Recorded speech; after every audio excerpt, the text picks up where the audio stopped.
Hi all, welcome to Shadow Broadcasting Free Path IAS. I am Rindo Raj. നമുക്ക് polity class continue ചെയ്യാം. So നമ്മൾ last ക്ലാസ്സിനകത്ത് Indian കോൺസ്റ്റിറ്റ്യൂഷൻ്റെ various features ഒരുപാട് പഠിച്ചായിരുന്നു അല്ലേ? ഏതൊക്കെ? Drawn from various source ആയിക്കോട്ടെ, provisions for amendment ആയിക്കോട്ടെ, conventions, അങ്ങനെ പലതും നമ്മൾ പഠിച്ചായിരുന്നു. പാർലമെൻ്ററി ഗവൺമെൻറ് എന്താണെന്നും അതുപോലെ തന്നെ റിപ്പബ്ലിക് നേഷൻ എന്താണെന്നും പഠിച്ചു അല്ലേ? അതുപോലെ തന്നെ നെക്സ്റ്റ് ഒരു one of the most important ഫീച്ചറാണ് ഇൻ്റഗ്രേറ്റഡ് ആൻഡ് ഇൻഡിപെൻഡൻറ്റ് ജുഡീഷ്യറി. അതിൻ്റെ അർത്ഥം എന്താണ്? നമ്മുടെ ജുഡീഷ്യൽ സംവിധാനം എങ്ങനെയാണെന്നാണ് നമ്മളിനി പഠിക്കാൻ പോകുന്നത്. It's nothing but integrated and independent judiciary. നമുക്കിതിൽ ആദ്യം എന്താണ് ഇൻ്റഗ്രേറ്റഡ് ജുഡീഷ്യറി എന്ന് പഠിക്കാം. എന്താണ് ഇൻ്റഗ്രേഷൻ മീൻസ്? എന്താണ് ഇൻ്റഗ്രേഷൻ ചെയ്യാന്ന് വെച്ചാൽ? എന്താണ്? ഒരു കണക്ഷൻ എന്നോ ഒരു സിസ്റ്റം എന്നോ ഒരു ഹെയറാർക്കി എന്നോ ഒരു റാങ്കിങ് എന്നോ പറയാൻ സാധിക്കും അല്ലേ? It's nothing but a connection. എല്ലാം എന്നാൽ അങ്ങോട്ടും ഇങ്ങോട്ടും കുറച്ചൊക്കെ കണക്റ്റഡ് ആയിരിക്കാം, അല്ലെങ്കിൽ ജോയിൻ്റ് ആയിരിക്കാം അല്ലേ? അതിൻ്റെ അർത്ഥം എന്താണ്? നമ്മുടെ കോടതി സിസ്റ്റം എന്താണ്? കുറച്ചൊക്കെ കണക്റ്റഡ് ആണ്, അല്ലെങ്കിൽ നമ്മുടെ കോടതി സിസ്റ്റം ഒരു സിംഗിൾ സിസ്റ്റം ആണെന്നാണ് അത് വ്യക്തമാക്കുന്നത്.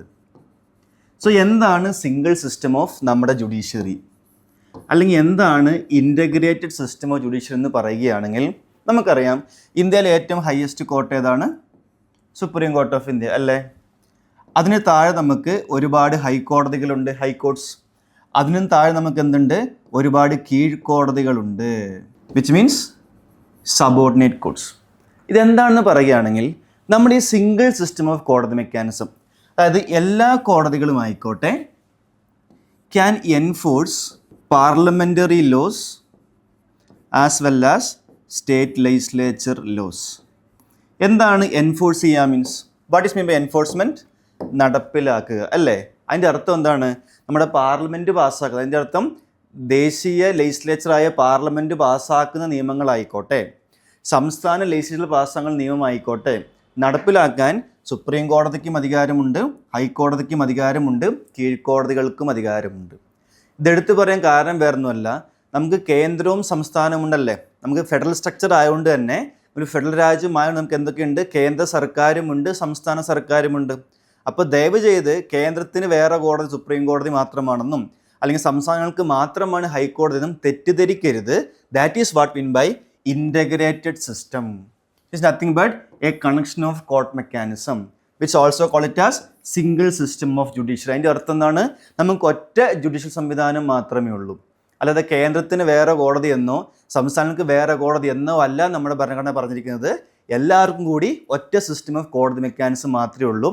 ആ ഒരു കോടതി മെക്കാനിസത്തിൽ ഏറ്റവും മുകളിൽ ആരാണ്? സുപ്രീം കോടതിയാണ്. അവർക്ക് താഴെ ആരാണ്? ഹൈക്കോടതികളുണ്ട്. അവർക്കും താഴെ ആരുണ്ട്? കീഴ്ക്കോടതികളായ സബോർഡിനേറ്റ് കോർട്ട്സ് ഉണ്ട്.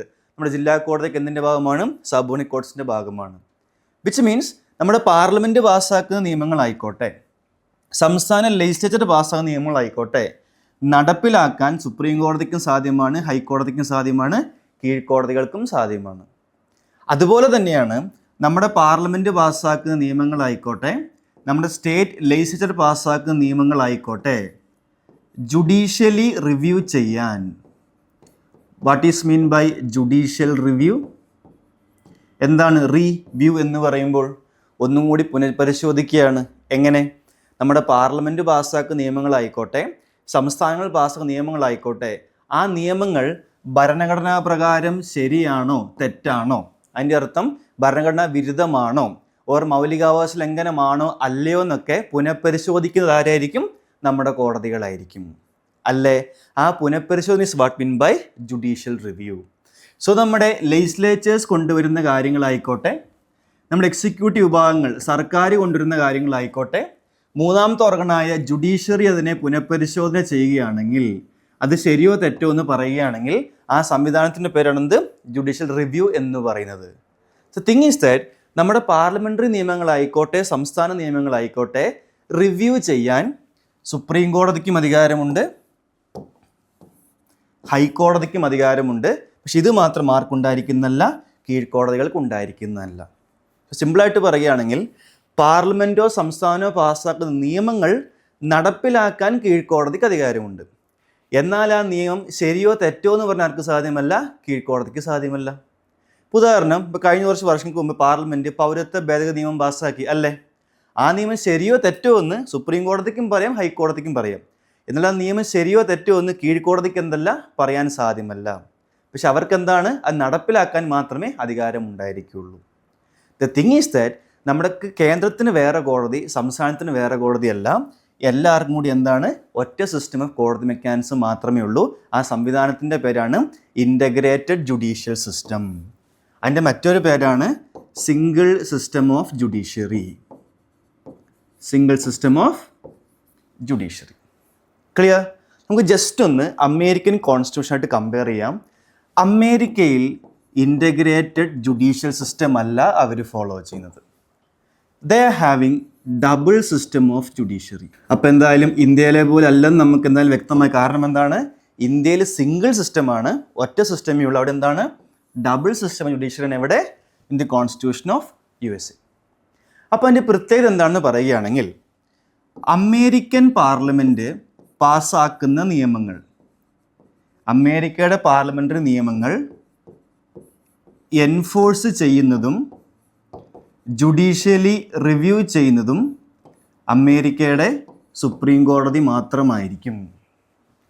അതുപോലെ തന്നെ അമേരിക്കയിലെ സംസ്ഥാന ലെജിസ്ലേച്ചേഴ്സ് പാസ്സാക്കുന്ന നിയമങ്ങൾ എൻഫോഴ്സ് ചെയ്യുന്നതും ജുഡീഷ്യലി റിവ്യൂ ചെയ്യുന്നതും ആര് മാത്രമായിരിക്കാം? ആ റെസ്പെക്റ്റീവ് സംസ്ഥാന ഹൈക്കോടതി മാത്രമായിരിക്കും. സോ റിപ്പീറ്റ് വൺസ് അഗെയിൻ, അമേരിക്കയുടെ പാർലമെൻ്ററി നിയമങ്ങൾ ജുഡീഷ്യൽ റിവ്യൂ ചെയ്യുന്ന ഹൈക്കോടതി, നടപ്പിലാക്കുന്ന ഹൈക്കോട്ടെ അമേരിക്കയുടെ സുപ്രീം കോടതി മാത്രമായിരിക്കും. ഹൈക്കോടതിക്ക് അധികാരം ഉണ്ടായിരിക്കുന്നതല്ല. അമേരിക്കയുടെ സംസ്ഥാന നിയമം, ഫോർ എക്സാമ്പിൾ പറയുകയാണെങ്കിൽ, ഇപ്പം ന്യൂയോർക്ക് എന്ന സംസ്ഥാനം ഒരു നിയമം കൊണ്ടുവരികയാണെങ്കിൽ ആ നിയമം റിവ്യൂ ചെയ്യുന്നതോ നടപ്പിലാക്കുന്ന ആര് മാത്രമായിരിക്കും? ന്യൂയോർക്കിൻ്റെ ഹൈക്കോടതി മാത്രമായിരിക്കും. സുപ്രീം കോടതിക്ക് അധികാരം ഉണ്ടായിരിക്കുന്നതല്ല. അപ്പം എന്താ സംഭവിച്ചിരിക്കുന്നത്? അവിടെ കേന്ദ്രത്തിന് വേറെ കോടതി, സംസ്ഥാനങ്ങൾക്ക് വേറെ കോടതി അല്ലേ? വൈ? പാർലമെൻ്ററിയിലും നോക്കുന്ന ആര് മാത്രമായിരിക്കും? സുപ്രീം കോർട്ട് മാത്രമായിരിക്കും. സ്റ്റേറ്റിലും നോക്കുന്ന ആര് മാത്രമായിരിക്കും? ഹൈക്കോടതി മാത്രമായിരിക്കും. This is what mean by double system judiciary. എന്താണ്? കേന്ദ്രത്തിന് വേറെ കോടതി മെക്കാനിസം, സംസ്ഥാനങ്ങൾക്ക് വേറെ കോടതി മെക്കാനിസം. സി, അമേരിക്കൻ സുപ്രീം കോർട്ടിൻ്റെ പേര് സുപ്രീം കോർട്ട് എന്നല്ല, ഞാൻ മനസ്സിലാക്കാൻ വേണ്ടി മാത്രം പറഞ്ഞാണ്. അതിൻ്റെ പേര് ഫെഡറൽ കോർട്ട് ഓഫ് USA എന്നാണ്. സുപ്രീം കോടതി ഇപ്പം ജസ്റ്റ് കമ്പയർ ചെയ്യാൻ വേണ്ടി മാത്രം പറഞ്ഞാണ്. അമേരിക്കൻ സുപ്രീം കോടതിയുടെ പേരെന്താണ്? It's federal court of USA. So thing is that their central laws is being reviewed or enforced only by the federal court of USA, and their state laws is being enforced or reviewed only by the respective high court. Clear? അതാണ് American judicial സംവിധാനം എന്ന് പറയുന്നത്. ഇതിൻ്റെ മറ്റൊരു പേരാണ് federal judiciary. അമേരിക്കയിലെ ഈ സംവിധാനത്തിൻ്റെ മറ്റൊരു പേരാണ് ഫെഡറൽ ജുഡീഷ്യറി. എന്താണ് ഫെഡറൽ എന്ന് പറയുമ്പോൾ? കേന്ദ്രം സംസ്ഥാനം വേറെ വേറെ, ഡിവിഷൻ ഓഫ് പവേഴ്സ് വേറെ വേറെ. അപ്പോൾ എന്താണ് ഫെഡറൽ ജുഡീഷ്യറി? ജുഡീഷ്യറിയും കേന്ദ്രത്തിന് വേറെ, സംസ്ഥാനങ്ങൾക്ക് വേറെ. അങ്ങനെയാണെങ്കിൽ ഇന്ത്യയിൽ ഫെഡറൽ ജുഡീഷ്യറി ഉണ്ടെന്ന് പറയുകയാണെങ്കിൽ, ഇന്ത്യയിൽ ഫെഡറൽ ജുഡീഷ്യറി ആണെന്ന് പറഞ്ഞാൽ ശരിയാണോ? ഒരിക്കലുമല്ല. കാരണം എന്താണ്? നമ്മുടെ കേന്ദ്രത്തിനും സംസ്ഥാനത്തും വേറെ വേറെ കോടതികളാണോ? ഒരിക്കലുമല്ല. We are having integrated judiciary. So ഇന്ത്യയിൽ എന്തില്ല? ഫെഡറൽ ജുഡീഷ്യറി ഇല്ല. ഇതിൽ എന്ത് മാത്രമേ ഉള്ളൂ? ഇൻ്റഗ്രേറ്റഡ് ജുഡീഷ്യറി മാത്രമേ ഉള്ളൂ. This is what mean by integrated judiciary, which means we will have a single system of court mechanism which enforces both central laws as well as state laws. But in USA's double system of court mechanism, their central laws are being enforced or reviewed only by the federal court of USA, and state laws are enforced or reviewed only by the respective high court. ഇന്ത്യയിൽ അങ്ങനെയല്ല. നമ്മുടെ parliament പാസ്സാക്കുന്ന നിയമമാണെങ്കിൽ പോലും supreme കോടതിക്ക് മാത്രമല്ല, ആർക്ക് സാധ്യമാണ്? ഓരോ ഹൈക്കോടതിക്കും അത് സാധ്യമാണ്. എൻഫോഴ്സ് ചെയ്യാനും സാധ്യമാണ്, റിവ്യൂ ചെയ്യാനും സാധ്യമാണ്. അതുപോലെ തന്നെയാണ് സംസ്ഥാനം പാസ്സാക്കുന്ന നിയമങ്ങളായിക്കോട്ടെ, ഹൈക്കോടതിക്ക് മാത്രമല്ല സുപ്രീം കോടതിക്കും എന്ത് ചെയ്യാവുന്നതാണ്? എൻഫോഴ്സും ചെയ്യാവുന്നതാണ്, റിവ്യൂവും ചെയ്യാവുന്നതാണ്. ഇവിടെ അങ്ങോട്ടും ഇങ്ങോട്ടും സാധ്യമാണ്. അമേരിക്കയിലാണെങ്കിലോ അങ്ങോട്ടും ഇങ്ങോട്ടും എന്തല്ല? സാധ്യമല്ല. This is what mean by integrated judiciary. American setup എന്താണ്? ഡബിൾ സിസ്റ്റം അല്ലെങ്കിൽ ഫെഡറൽ ജുഡീഷ്യറി. അപ്പോൾ ഞാനൊരു ചോദ്യം ചോദിക്കുകയാണ്. See, India USA federal legislature ഇന്ത്യയിൽ ഉണ്ടെന്ന് പറയുകയാണെങ്കിൽ ശരിയാണോ? What is federal? കേന്ദ്രത്തിന് വേറെ, സംസ്ഥാനത്തിന് വേറെ. ലെജിസ്ലേച്ചർ എന്താണ്? നിയമനിർമ്മാണ സഭ. ശരിയാണോ? ശരിയാണ്. കാരണം എന്താണ്? നമുക്ക് പാർലമെൻറ്റും ഉണ്ട്, സംസ്ഥാന ലെജിസ്ലേച്ചറും ഉണ്ട്. സോ ഇന്ത്യയിൽ എന്തുണ്ട്? ഫെഡറൽ ലെജിസ്ലേച്ചർ ഉണ്ട്. ഇതെവിടെയുണ്ട്? USA ഉണ്ട്. കാരണം എന്താണ്? അവിടെ സുപ്രീം കോടതിയുണ്ട്, ഫെഡറൽ കോർട്ടുമുണ്ട്, ഹൈക്കോർട്ട്സുമുണ്ട്. ഇന്ത്യയിലെ ഫെഡറൽ എക്സിക്യൂട്ടീവ് ഉണ്ടെന്ന് പറയുകയാണെങ്കിൽ അത് ശരിയാണോ? What is executive? നിയമങ്ങൾ നടപ്പിലാക്കാൻ പോകുന്നവർ ഉണ്ടോ? ഉണ്ട്. കാരണം എന്താണ്? നമുക്ക് സെൻട്രൽ ഗവൺമെൻറ്റുമുണ്ട്, സ്റ്റേറ്റ് ഗവൺമെൻറ്റുമുണ്ട്. അപ്പോൾ കേന്ദ്രത്തിന് വേറെ സർക്കാരുമുണ്ട്, സംസ്ഥാനത്തിന് വേറെ സർക്കാരുമുണ്ട്. So we are also having a federal executive. ഇതെവിടെയുമുണ്ട്, അമേരിക്കയിലുമുണ്ട്. എന്നാൽ ഫെഡറൽ ജുഡീഷ്യറി ഉണ്ടെന്ന് പറയുകയാണെങ്കിൽ അത് ഇന്ത്യയിലുണ്ടോ? അത് ഇന്ത്യയിലില്ല. കാരണം എന്താണ്? നമ്മുടെ കോടതി മെക്കാനിസം വേറെ വേറെയല്ല, ഒറ്റ കോടതി മെക്കാനിസം മാത്രമേ ഉള്ളൂ. ഇതും എവിടെയുണ്ട്? USA-ലുണ്ട്. ക്ലിയർ? ഇങ്ങനെ പരമാവധി എന്ത് ചെയ്യാൻ ശ്രമിക്കുക? കമ്പയർ ചെയ്തുകൊണ്ട് പഠിക്കാൻ ശ്രമിക്കുക. അപ്പോൾ നമുക്ക് എന്തുണ്ടായിരിക്കുന്നതാണ്? ഒരു ക്ലാരിറ്റി ആ സബ്ജക്റ്റിനെ കുറിച്ച് ഉണ്ടായിരിക്കുന്നതായിരിക്കും. Clear? This is what mean by integrated judiciary. So സംസ്ഥാനങ്ങൾക്കും കേന്ദ്രത്തിനും വേറെ വേറെ കോടതി മെക്കാനിസം അല്ലാതെ ഒറ്റ കോടതി മെക്കാനിസം തന്നെയാണ് രണ്ടുപേരുടെയും കാര്യങ്ങൾ നോക്കുന്നതെങ്കിൽ that is what mean by integrated judiciary. Clear? Now let's learn another concept called independent judiciary. എന്തായിരിക്കാം ഇൻഡിപെൻഡൻ്റ് ആകുക? മീൻസ് സ്വതന്ത്രമായിട്ട് പെർഫോം ചെയ്യാൻ പറ്റിയ അവസ്ഥ. അതിൻ്റെ അർത്ഥം എന്താണ്? വേറെ ഒരാളുടെ കൺട്രോൾ ഇല്ലാത്ത അവസ്ഥ. That is what mean by independence. Clear? ഒരു എക്സാമ്പിൾ പറയാം. അസ്യൂം ഇപ്പോൾ ഒരു സുപ്രീം കോടതി ജഡ്ജിമാരെ, അസംഷന് വേണ്ടി മാത്രം പറയാണ്, ഒരു സുപ്രീം കോടതി ജഡ്ജിമാരെ പ്രധാനമന്ത്രി മാത്രം വിചാരിച്ചുകൊണ്ടോ ഒരു കേന്ദ്ര മന്ത്രിസഭ കൗൺസിൽ ഓഫ് മിനിസ്റ്റേഴ്സ് മാത്രം വിചാരിച്ചുകൊണ്ടോ ഒരു ജഡ്ജിനെ പുറത്താക്കാൻ സാധ്യമാണെന്ന് വിചാരിക്കുക. ഒരു ജഡ്ജിനെ റിമൂവ് ചെയ്യാൻ സാധ്യമാണെന്ന് വിചാരിക്കുക. അങ്ങനെയാണെങ്കിൽ നമ്മൾ ജനങ്ങളും സർക്കാരും തമ്മിൽ ഒരു ഇഷ്യൂ ഉണ്ടെന്ന് വിചാരിക്കുക. ഈ കേസ് പരിഗണിക്കുന്ന ആരായിരിക്കും? സുപ്രീം കോടതിയിലത്തെ കോടതികളായിരിക്കും അല്ലേ? അങ്ങനെയാണെങ്കിൽ ഒരു സുപ്രീം കോടതി ജഡ്ജിനെ തോന്നിയ പോലെ പ്രധാനമന്ത്രിക്കോ അല്ലെങ്കിൽ രാഷ്ട്രപതിക്കോ അല്ലെങ്കിൽ കേന്ദ്ര മന്ത്രിസഭയ്ക്കോ പുറത്താക്കാൻ സാധ്യമാണെങ്കിൽ നമ്മൾ ജനങ്ങളും സർക്കാരും ഒരു കേസ് വരികയാണെങ്കിൽ ജഡ്ജിമാർ പൊതുവെ ആരെ ഫേവർ ചെയ്തേക്കാം? സർക്കാരിനെ ഫേവർ ചെയ്തേക്കാം അല്ലേ? അങ്ങനെ ചെയ്തില്ല എങ്കിൽ അവരെ ജോലി വേണമെങ്കിൽ തെറിപ്പിക്കാൻ ആർക്ക് സാധ്യമാണ്? സർക്കാരിന് സാധ്യമാണ്. അപ്പം അങ്ങനത്തെ ഒരു കോടതിയാണ് നമുക്കുള്ളതെങ്കിൽ, സർക്കാരിൻ്റെ കൺട്രോളിൽ ഉള്ള ഒരു കോടതിയാണ് നമുക്കുള്ളതെങ്കിൽ നമ്മുടെ ഫണ്ടമെൻ്റൽ റൈറ്റ്സ് പ്രൊട്ടക്റ്റ് ചെയ്യാൻ സാധ്യമാണോ? ഒരിക്കലും സാധ്യമല്ല. സർക്കാരിന് തോന്നുമ്പോൾ എന്ത് ചെയ്യാൻ സാധിക്കും? പെർഫോം ചെയ്യാൻ സാധിക്കും. ഇൻ കേസ് ഇത് കോടതിയിൽ ചോദ്യം ചെയ്യപ്പെടുകയാണെങ്കിലും ആ കോടതി ആർക്ക് ഫേവർ ആകാൻ നിൽക്കും? നമ്മുടെ ഗവൺമെൻറ്റിന് ഫേവർ ആകാൻ നിൽക്കും. സോ അങ്ങനത്തെ ഒരു കോടതിയല്ല നമ്മുടേത്. Because we are having an independent judiciary, which means പല പല ഭരണഘടനാ മെക്കാനിസം വഴിയും നമ്മുടെ കോടതികൾക്ക് സ്വതന്ത്രമായിട്ട് പെർഫോം എന്ത് ചെയ്യുന്നുണ്ട്? അവകാശം കൊടുക്കുന്നവർ അധികാരം കൊടുക്കുന്നുണ്ട്. The one example is that regarding removal of judges, which means നമുക്ക് സുപ്രീം കോടതി ജഡ്ജിമാരെ തോന്നിയ പോലെ പുറത്താക്കാൻ എന്തല്ല സാധ്യമല്ല. അതെങ്ങനെ പുറത്താക്കണമെന്ന് നമ്മുടെ ഭരണഘടന തന്നെ വ്യക്തമായിട്ട് പറയുന്നുണ്ട്. എങ്ങനെ പുറത്താക്കണമെന്ന് പറയുകയാണെങ്കിൽ, അങ്ങനെ ഒരു ജഡ്ജിനെ പുറത്താക്കണമെങ്കിൽ പാർലമെൻറ്റിൽ പ്രമേയം അവതരിപ്പിക്കണം, പുറത്താക്കൽ പ്രമേയം അവതരിപ്പിക്കണം.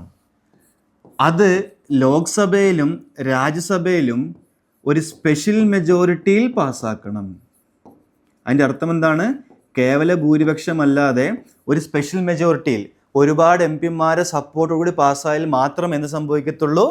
അങ്ങനെ പാസ്സാക്കിയാൽ മാത്രമേ രാഷ്ട്രപതിക്ക് ഒരു ജഡ്ജിനെ പുറത്താക്കാൻ സാധ്യമാവുകയുള്ളൂ.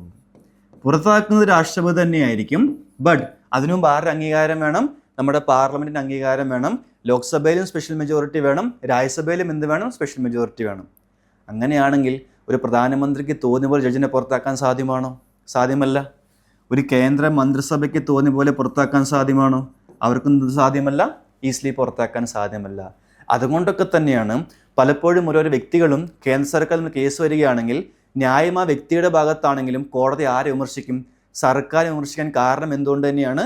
നമ്മുടെ കോടതി ഇൻഡിപെൻഡൻ്റ് ആയതുകൊണ്ടാണ്. അവർക്ക് സ്വതന്ത്രമായിട്ട് പെർഫോം ചെയ്യാൻ ഭരണഘടനയുടെ അവകാശം കൊടുക്കുന്നത് കൊണ്ട് തന്നെയാണ് കോടതിക്ക് നമ്മുടെ ഭരണഘടന സംരക്ഷിക്കാൻ സാധിക്കുന്നത്. This is what mean with idea of independent judiciary. നമ്മുടെ കോടതി എന്തുകൊണ്ടൊക്കെ ഇൻഡിപെൻഡൻ്റ് ആകണം? മൗലികാവകാശം പ്രൊട്ടക്റ്റ് ചെയ്യാൻ വേണ്ടി മാത്രമാണോ? അല്ല. ഒന്ന്, നമ്മുടെ മൗലിക അവകാശം പ്രൊട്ടക്റ്റ് ചെയ്യണം. രണ്ടെന്താണ്? നമ്മുടെ ഫെഡറൽ സംവിധാനമാണ്. അപ്പോൾ അവിടെ ആരും കൂടി ഉണ്ട്? സംസ്ഥാനത്തിനും അവരുടേതായ അധികാരങ്ങളും അവകാശങ്ങളുമുണ്ട്. ആ സംസ്ഥാനങ്ങളുടെ അവകാശം പ്രൊട്ടക്റ്റ് ചെയ്ത ആരായിരിക്കണം? നമ്മുടെ കോടതികളായിരിക്കണം. അതുപോലെ തന്നെ നമ്മുടെ ഭരണഘടനാ പ്രകാരം ഫോളോ ചെയ്യുന്ന ഓരോരോ സ്ഥാപനങ്ങളായിക്കോട്ടെ, ഓരോരോ ഒഫീഷ്യൽസ് ആയിക്കോട്ടെ, അവർ ഭരണഘടനാ പ്രൊവിഷൻ ഫോളോ ചെയ്യുന്നുണ്ടോ എന്നും ആര് ഉറപ്പുവരുത്തണം? നമ്മുടെ കോടതി ഉറപ്പുവരുത്തണം. Why? Because supreme court is the protector of our constitution. നമ്മുടെ ഭരണഘടന സംരക്ഷിക്കുന്ന അൾട്ടിമേറ്റ് അതോറിറ്റി ആരാണ്? സുപ്രീം കോടതിയാണ്. സോ ഭരണഘടന പ്രൊട്ടക്ട് ചെയ്യാനായിക്കോട്ടെ, നമ്മുടെ സംസ്ഥാനങ്ങളുടെ അവകാശം പ്രൊട്ടക്ട് ചെയ്യാനായിക്കോട്ടെ, നമ്മുടെ ഓരോ വ്യക്തികളുടെയും മൗലിക അവകാശം പ്രൊട്ടക്ട് ചെയ്യാനായിക്കോട്ടെ, ഇങ്ങനെ ഓരോരോ കാര്യം പ്രൊട്ടക്ട് ചെയ്യേണ്ട ഉത്തരവാദിത്വം കോടതിക്ക് ആയതുകൊണ്ട് തന്നെ ആ കോടതി എന്തായിരിക്കണം? സർക്കാരിനെ ഭയം കൂടാതെ പെർഫോം ചെയ്യേണ്ട ഒരു സ്ഥാപനമായിരിക്കണം. അത് ഉറപ്പുവരുത്താൻ വേണ്ടിയാണ് നമ്മുടെ ഭരണഘടന റിമൂവൽ ഓഫ് ജഡ്ജസ് മാത്രമല്ല ഇങ്ങനെ ഒരുപാട് പ്രൊവിഷൻസ് ആഡ് ചെയ്തിരിക്കുന്നത്. അപ്പോൾ ബാക്കി നമ്മൾ വരുന്ന ക്ലാസ്സിൽ വിശദമായിട്ട് പഠിക്കുന്നതായിരിക്കും. Clear? So that's for the time being. നമുക്ക് ബാക്കി അടുത്ത സെഷനിൽ കണ്ടിന്യൂ ചെയ്യാം. Okay, see you then. By.